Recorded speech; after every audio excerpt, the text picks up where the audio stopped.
नांदगांव तालुका में गणेश उत्सव की तैयारियों को लेकर पुलिस प्रमुख और गणेश उत्सव मंडल के पदाधिकारियों की एक शांति समिति की बैठक सामना कंपाउंड में हुई।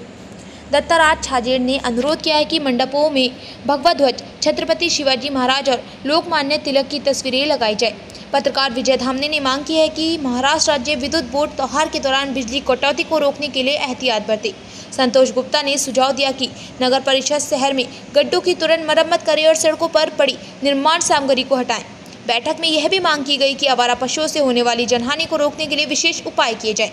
कपिल ने सुझाव दिया कि विद्युत बोर्ड तारों की मरम्मत का काम समय पर पूरा करें क्योंकि बड़ी गणेश प्रतिमाएं स्थापित की जाएंगी। उप विभागीय पुलिस अधिकारी बाजीराव महाजन और इस बैठक में पुलिस निरीक्षक दिनकर भदाने भी उपस्थित थे। पुलिस प्रशासन ने अपील की है कि त्योहार शांतिपूर्ण और अनुशासित तरीके से मनाया जाए।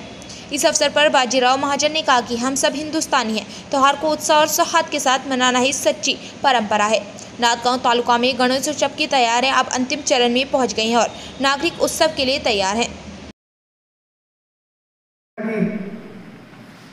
ज्या काही सूचना दिलेल्या आहेत मी आल्यानंतर मुद्दामूनच आपल्याकडच्या पण काही सूचना मागवल्या आणि जे काही संबंधित अधिकारी असतील त्यांना सुद्धा त्या सूचनांचं त्यांनी काय पूर्वतयारी केलेली आहे किंवा येणारा जो सण आहे त्याच्या संदर्भात हा तुमचा नाही सण, तुमचा आणि आमचा हा एकत्र मिळून सर्वांचा सण आहे।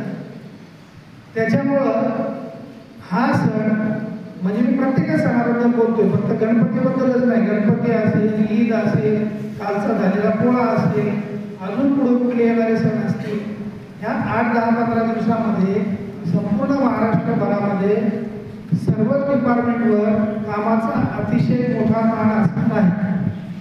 याची आपण सर्वांनी कल्पना आधीच आपल्या मनात असलेली पाहिजे। एवढा मोठा धोधो पाऊस इथं पडतोय तरी सुद्धा तुम्ही जर मुंबईला चित्र पाहिलं असेल, एवढ्या पावसात अर्ध्या कमरेपर्यंत पाणी असलेला जोपर्यंत महिला